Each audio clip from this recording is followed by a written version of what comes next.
Now, latest reports suggest that in Ireland in 2019, almost 70% of Irish adults, think about that, that's 3/4 of us, will be targeted by a digital scam of some kind.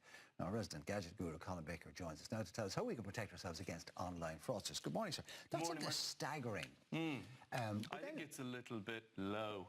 I think it'll be higher than that in my experience. Well, I know anecdotally, if one of us comes into the office and talks about, oh, they were scammed, every single more people will say, I got this email yesterday, my mum got it last week, etc. There's so many variations. They come in waves. So what's the most common one that you know of? Well, I suppose the one that we're dealing with most of the time, and actually I think a lot of people think that I go home and just play with gadgets all day. A lot of my time is actually spent answering problems and coming up with solutions and avoidance techniques for this type of thing, not just for people at home, but it's a huge deal for businesses as well. The most common one we're seeing at the moment is the phone scam. Now, I think it's important to say that it is quite difficult to just randomly hack your computer at home. The reason for the prevalence of these scams is that it's becoming easier to hack the mind. So to convince you to give away your details. So if you look at the phone scams, for example, for starters, it's become very easy to falsify somebody else's number. Now, I did this earlier with on my iPhone. Now, I'm not going to show it on screen because I don't want too much visible here. But there's a simple app here that's freely downloadable and allows me, just verify those numbers there, to ring you from Alan Hughes' phone. See the numbers? And I can do that. That'll cost me about 10 cents to do that. Well, you have my phone number there, right? And then there's a virtual number. Yeah. The virtual number is actually Alan Hughes' number. So I can very freely and very easily call you from any number. So first of all, convincing you. But when I see that, if that comes up on my phone, I see Alan's name coming up beside it. Exactly. So because I your automatically phone assume that this is a call I want to take. Absolutely. Or, for example, if it's from Wexford or something like that, and your phone identifies it nowadays as from Wexford. So that's the first level of trickery. The second because we're immediately suspicious of international calls that we don't know. And we know not to, an international call. Why am I getting a call from someone in Africa or wherever? No, I'll ignore that. But of course, it's that easy now to change that and to anonymously call someone or to falsify your number.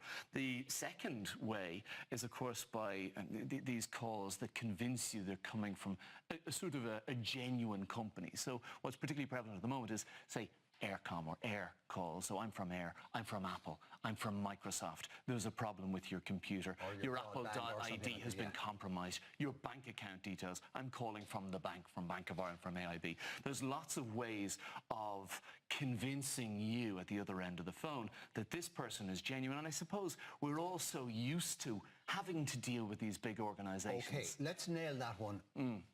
Kill it stone dead right now. None of these organizations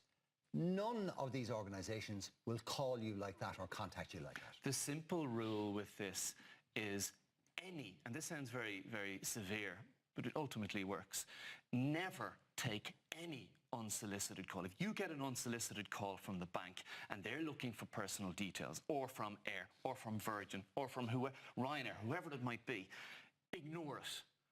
Thank you very much. What's it about? Grand. Hang up. Forget about it. If you're very curious, and what they do take advantage of is the curiosity. Well, what's going on? Oh, there's a problem with my account. My Apple ID, I did notice a problem the other day. They take advantage of that. If you are genuinely curious and you're worried that you're going to miss something genuine or your broadband really is going to be cancelled tomorrow morning, then hang up, look up their number online, be it Air or Virgin, whoever it is, and ring them and say, listen, I just got this call.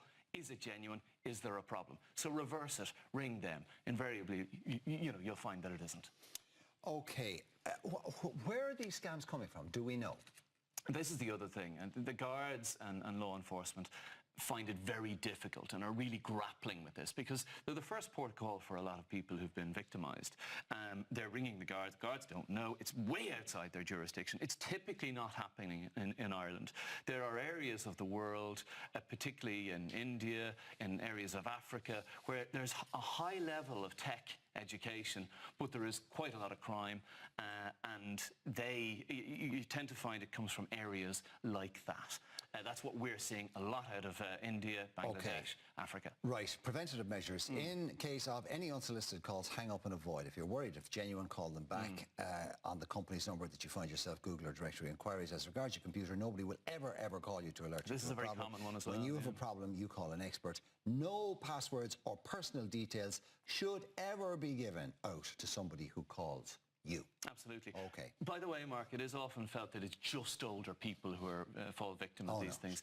Last week we had a mid-30s barrister fall foul of you mentioned about the computer scam. Someone ringing and saying, there's a problem on your computer, I'm going to help you to solve it. They looked for his credit card details. He then realised there's something funny about this. But no one is immune. No one is immune. No one is going to... Now, you said it's the principal route of access is through the phone, but the internet and the email phishing scams are still going. What are the big ones or big things to watch out for? So, for example, only last week I got an email from Apple, we'll call them, with a document that all looked very official, saying that my Apple ID had been compromised.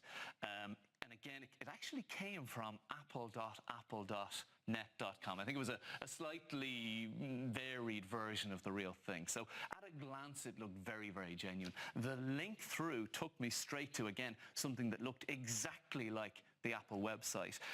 And it came up with, an option or a request to put in my Apple ID and my password, which I've done 1,000 times in order to download an app or whatever. So I went into that. It all looked totally genuine. Of course, what's happening there is they're using that information to get onto my phone, to get personal details, to get credit card, PayPal, passwords, etc., and to lead into ultimately stealing money, stealing identity. This is their attempt to get into your system, and once they're inside your system, they can access any information that's contained on it. And typically, we would have all of our contact details, we would have our Apple ID, and if we, say, for example, use the Apple Store, then we've used our credit cards, etc., etc., etc. What about the blackmail or ransom emails? How do they operate? Huge problem with businesses. Slightly more targeted in this case. We had a case late last year of a gentleman that was involved in vehicle hire, and he was paying someone in the UK. The UK client was paying him, and it was quite a large amount of money. And whoever had hacked him, he didn't realise it, but they'd sent him an email, or they'd fished through his emails, realised who he was dealing with, got a feel for his business, sent them an email saying, listen, these are the new bank details.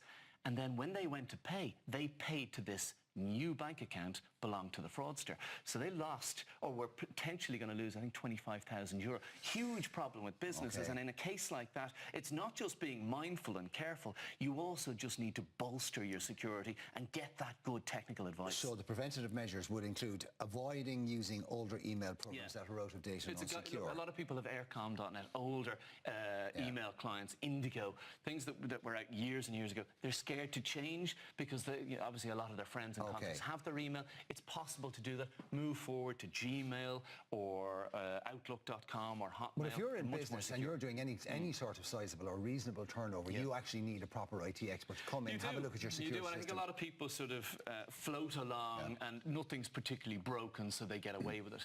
It is absolutely vital that you get that advice, expertise and support. Okay, by the way, even if you can't afford that, you can scan your computer with a free utility called Malwarebytes, Malwarebytes,